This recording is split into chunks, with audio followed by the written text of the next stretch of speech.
श्री हरिवंश भगवान गौ सेवा से बहुत प्रसन्न होते हैं। गौ सेवा का अर्थ केवल गौ सेवा है। गौ सेवा के पीछे अपनी वासनाओं की पूर्ति करना यह गौ सेवा नहीं है। बहुत सी गौशालाओं में धन प्राप्त होता है। इस धन का उपयोग गौ सेवा के यूज में नहीं किया जा रहा है, जबकि अपनी वासनाओं की पूर्ति के लिए यह धन प्रयोग किया जा रहा है, जो कि बहुत गलत है। इससे भगवान प्रसन्न नहीं होंगे और आपका बहुत बड़ा अनर्थ हो जाएगा।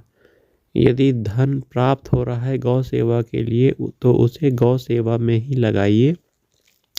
गायों की इलाज के लिए, उनके भरण पोषण के लिए, भोजन के लिए, उनके आवास के लिए हमें कार्य करना चाहिए। यदि उद्देश्य गौ सेवा ही है और गायों को सुख देना है और हृदय में बैठे हुए भगवान यह देख रहे हैं कि आप वास्तविक रूप से गौ सेवा ही करना चाहते हो, अपनी वासनाओं की पूर्ति नहीं करना चाहते हो, तो भगवान आप पे बहुत प्रसन्न होंगे, आपका बहुत बड़ा मंगल होगा। इसलिए गृहस्थ हम सब हैं, तो हमें गौ सेवा करने के लिए अपने घर से ही प्रयास करना चाहिए। कहा जाता है कि पहली रोटी गाय के लिए होनी चाहिए, तो गौ सेवा के लिए रोटी बनाइए, भोजन दीजिए। अगर बीमार गौ है तो उनके इलाज की व्यवस्था करिए।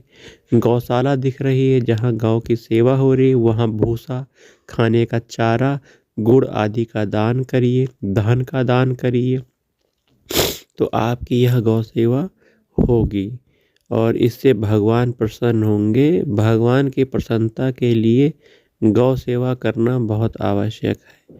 भगवान शीघ्र प्रसन्न होते हैं, तो गौ सेवा करना बहुत ज़रूरी है, क्योंकि भगवान श्री कृष्ण को गायों से बहुत प्रेम है। तो हमें गौ सेवा के लिए एक सार्थक कदम उठाना पड़ेगा। श्री हरिवंश।